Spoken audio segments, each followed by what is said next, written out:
Saludos, apreciados amigos y hermanos que nos sintonizan a través de estos medios. Les habla su amigo y pastor Javier Zorrilla. El día de hoy estudiamos el tema La justa ira. Nuestro texto para estudiar y memorizar durante esta semana dice: Entonces volvió Moisés ante el Señor y le dijo: Este pueblo ha cometido un gran pecado, porque se hicieron dioses de oro. Te ruego que perdones su pecado, y si no, ráeme ahora de tu libro que has escrito. Éxodo capítulo 32, versículo 31 y 32. Vamos a nuestra pregunta para el día de hoy. Lee Éxodo capítulo 32, versículo 9 al 29 y responde: ¿Cuál fue la reacción de Moisés ante la decisión divina de destruir a Israel? Amigos, en Éxodo 32, 9 al 29, cuando Dios anuncia su juicio contra Israel por la idolatría del becerro de oro, la reacción de Moisés se destaca en dos aspectos clave. Número 1, intercesión audaz ante Dios, según los versículos 11 al 14. Moisés argumenta apelando a la reputación de Dios ante Egipto, según el versículo 12.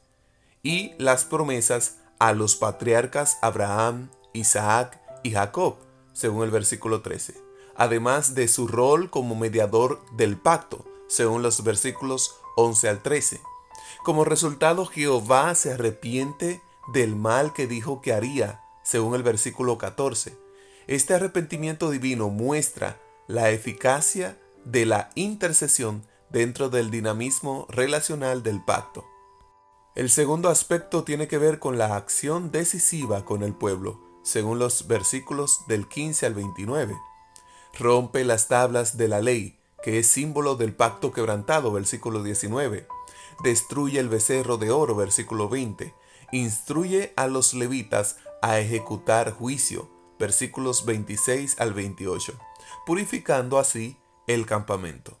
Amigos, Moisés ejemplifica aquí el equilibrio entre misericordia e intercesión ante Dios y justicia radical ante el pecado, mostrando cómo el liderazgo espiritual genuino debe navegar entre la gracia y la santidad. Su intercesión revela una profunda comprensión del carácter de Dios, según Éxodo 34, 6 al 7, y su compromiso con el pueblo, aún en su rebelión. Mientras Moisés estaba todavía en el monte Sinaí, Dios dijo que destruiría a los rebeldes y haría de la posteridad de aquel una gran nación. Pero eso no era lo que Moisés quería, sino que suplicó al Señor en favor de los israelitas, señalando que no eran el pueblo de Moisés, sino el de Dios, y que no había sido él, Moisés, quien los sacó de Egipto, sino Dios mediante sus poderosos hechos. Moisés invocó las promesas que Dios había hecho a los patriarcas, actuando verdaderamente como intercesor entre Dios y la humanidad. Después de que el Señor desistió del mal que dijo que haría a su pueblo, en Éxodo 32, 14, Moisés volvió con ellos. A diferencia de lo que sucedería en Éxodo 34, versículos 29 y 30, no consta que su rostro brillara ante la presencia del Señor, tal vez porque en estas circunstancias reflejaba su ira. Cuando Moisés llegó al campamento y vio el becerro y las danzas, se enardeció de ira, arrojó las tablas de sus manos y las quebró al pie del monte, según Éxodo 32, 19. La acción de romper las tablas que contenían el decálogo era una señal externa de la ruptura de su contenido. Dios más tarde le ordenó a Moisés que cincelara 2 tablas para sustituir las primeras tablas que quebraste, según Deuteronomio capítulo 10, versículo 2. Dios mismo reescribiría los mandamientos. Moisés reprendió duramente a Aarón por rendirse a las exigencias del pueblo. ¿Qué te ha hecho este pueblo que has traído sobre él tan gran pecado? Éxodo 32, versículo 21. Aarón trató de excusar su transgresión Número 1, culpando a otros. Y 2, sugiriendo que el ídolo había aparecido por arte de magia. Lo eché, el oro, y en el fuego este becerro salió, según Éxodo 32:24. Lo que empeoraba las cosas era que el propio Aarón había sido muy honrado por Dios, pues se le habían concedido muchos privilegios que incluyeron subir a la montaña con Moisés y los ancianos, según Éxodo 24:1. Qué oscura ironía al afirmar que había ocurrido un milagro. Aarón quiso engañar a su hermano. Nota cómo un pecado conduce a otro. En este caso, la idolatría conduce a la mentira. Sin embargo, Moisés no se dejó engañar al ver el comportamiento desenfrenado del pueblo.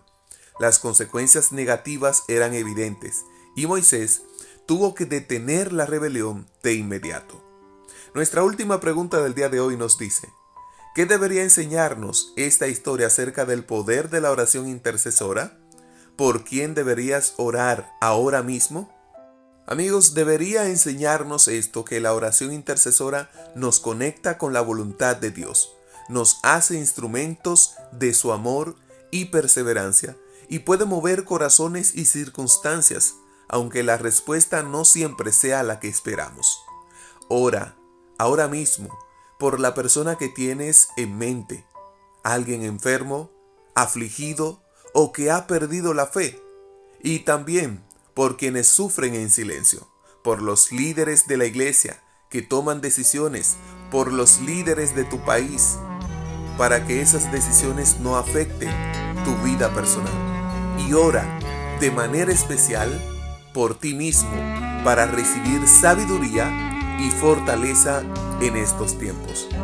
Amigos, de esta manera llegamos al final de esta lección, no sin antes desear que la presencia del Señor sea contigo hoy y siempre.